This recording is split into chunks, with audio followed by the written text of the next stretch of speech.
What's up, my gamer guys and gals? Your boy Godlike Gamer here. Unfortunately, um, I've got some. I know I usually record these live while I'm in the battle, and I did. I recorded this while I was mid-battle, but it was really shitty. The music was way turned up, so you could hardly hear. The audio frames were dropping left and right. Um, it was just really bad overall, and I really just didn't want to post it. My only other option being doing this, and this is just doing like a back commentary on the video. Um, so, we're gonna go ahead and go through this battle real quick. Um, so right here, my leads. You can see my team. I didn't change anything about the team from when you saw it on the team builder. Everything was normal, just as you guys saw it. And he loads in. I noticed a couple of things. I noticed that he's going to have to rely on Skarmory and Clefable to take hits. And if I could get rid of Skarmory and Clefable, Latias and Sneasel just kind of ran house. So that was my big objective up front, is getting rid of those two, pressuring them up front. And that's what I kind of did. So, I mean, Torkoal was just my best lead. If you went Kyurem, it dealt with that. Jolteon dealt with that. Machamp dealt with that. It dealt with every single Pokemon on his team. And he went Clefable. Now right here, I Toxic. Now I Toxic because in case he was unaware, I didn't think he'd be unaware, but in case he was, which he really looking at his team, he might have should have been a dual dance. Landers kind of wrecked him. Same did Calm Mind, because that was a bulky Kyurem. It wasn't Scarf Kyurem. So the Calm Mind Latias actually would have fucked him up in hindsight. But it wasn't. It was a Magic Guard. So I really get this Toxic off for no reason. Let's go a little faster. And then he just starts spamming Thunderbolt at me. And this is actually a bulky Clefable, not a bulky Clefable, but a especially offensive Clefable. Thunderbolt was doing more than it should have, and whatchamacallit, you'll see here, Flamethrower did that 43%, which was kind of crazy. If he had been any HP invested at all, it wouldn't have done close to that. Which is pretty clutch. I mean, this set had me really worried when I saw that. Right here, it actually took me a couple seconds to figure out what to do next, because I wanted to make sure I OHKO'd Clefable, as I didn't want to do anything. I don't know. It was a crazy set that had me worried. Sneasel, I was worried about taking Moonblast if it didn't OHKO for some reason. Magnezone, I was worried about an HP ground if it didn't OHKO. I reluctantly just said, fuck it. It could be a max speed Clefable, I don't know, but Magnezone was just the best play. It didn't die from an HP ground. So that's what I clicked. I ended up clicking Magnezone on this thing. And from here I just click Flash Cannon. Wasn't gonna try to overpredict here. I just clicked Flash Cannon. No reason not to. Flash Cannon killed everything on his team. Now he comes in Skarmory in here, which was really confusing. In case he had some natural gifts set, yeah, I went to Landorus. It was just my safe play, and plus I was specs locked, so it didn't. I was specs locked, so I couldn't really do anything anyways. So Landorus was just my safe play, and then going right back into Magnezone. Right here, he should have honestly swapped out after fucking up the natural gift. He should have went into Machamp or something on that, because Landorus couldn't touch him. But he stays in, kind of giving up Skarmory, which I don't think was the best play on his part. He gets a flinch right here. It doesn't matter. I just kill Skarm and go up 5-4. If I remember correctly, right here he should go Machamp, and I'm pretty sure he does go Machamp. No, I click Voltage. Okay, I click Voltage, so I go off into and then he goes down to Jolteon. Now this gets a little fucking weird because Draco should have destroyed this Jolteon. I should never saw it again. But he actually ran a specially defensive, some special defensive or HP investment, and then just was able to click HP Ice. He actually saves Jolteon right here. I don't think that's a bad play because Jolteon could hurt. Pyukumuku could, if it had HP ground, it could touch Magnezone, HP Ice, fucked up Landorus.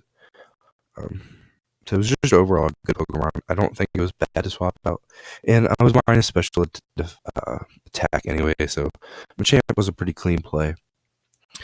On Machamp, though, I actually go Pyukumuku, Pickle Rick, expecting to have some kind of, to be able to counter on it, expecting it to be like a band or a scarf or something like that.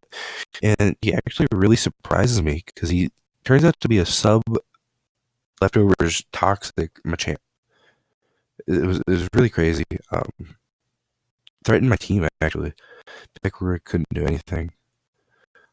I had to actually immediately go out into Landers so I can continuously break his sub and force, because Landers outspeeds, so I would always break his sub, and he would eventually have to kill Landers, and then I can go into Latias and revenge kill.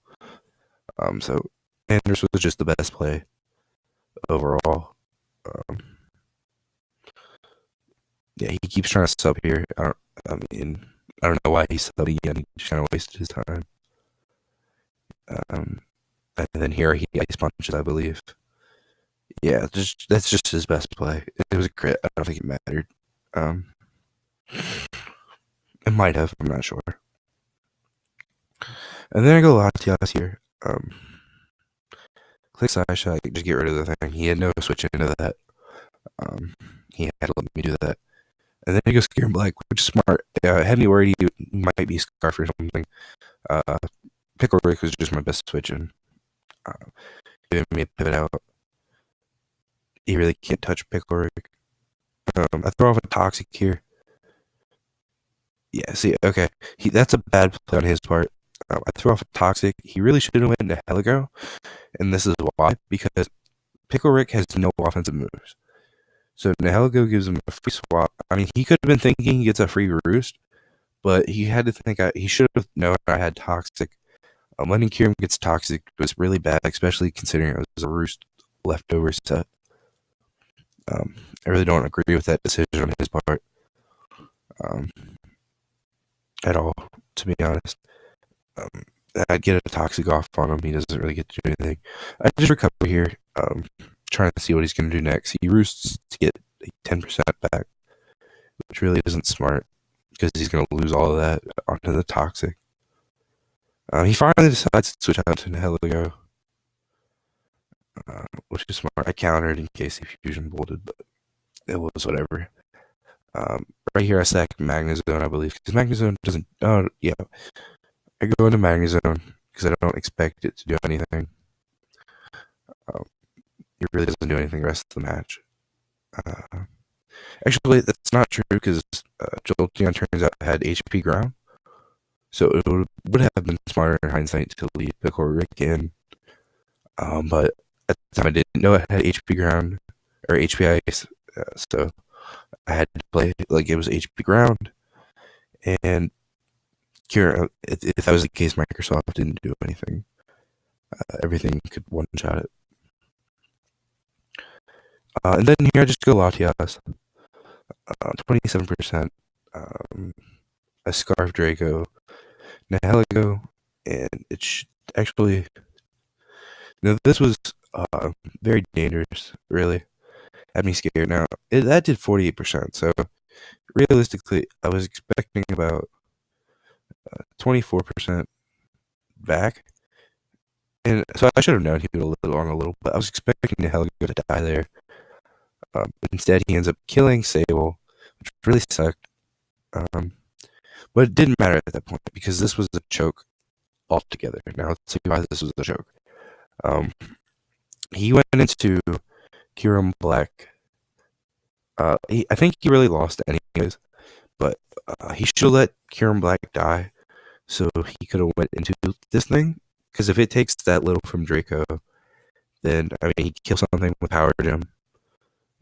Whether it be Pickle Rick or I would went into Pickle Rick, and then I went back into Latias. He could have sacked Jolteon and so forth. I'm not saying he would have won doing that by sacking Kieran Black and Jolteon, but he would have had a much better chance at winning had he. He would have had a much better chance at winning had he done that. But instead, he gives me the prior damage I needed on a Heligo for Sneasel Sweep, and that's just the rest of the battle. I'll put it on fast so you can just see it. From here out, it didn't matter what he had. He had no priority, and everything was low enough for Kitana to just sweep. This was a life for Kitana, so I literally just come in and click knock off here. Ice Shard probably could have killed, but wasn't about to risk it. And Ice Shard kills, yep. Really was. It was pretty crazy of a battle. He had a lot of crazy sets between the Clefable, the Machamp, the Roost leftovers, Kyurem, the Skarmory with Natural Gift. Everything was kind of crazy. Had me a little worried sometimes that I wasn't going to pull through. When he got the sub off on Machamp, I was worried it was going to be some kind of bulk upset that I couldn't deal with. But it was just some passive toxic set that Landers easy dispatched of. This MVP, it's pretty close. Latias put in a lot of work. Pickle Rick kind of helped me out there in the end. But I think this week's MVP is definitely Kitana. With that late game sweep. Without Kitana, this wouldn't have been possible. I played for the Kitana victory there at the end, and I got it. So I think I had a good battle. I'm sorry you guys didn't get the live recording. I will try very hard to make sure you get them in the future. With that, though, I am signing off.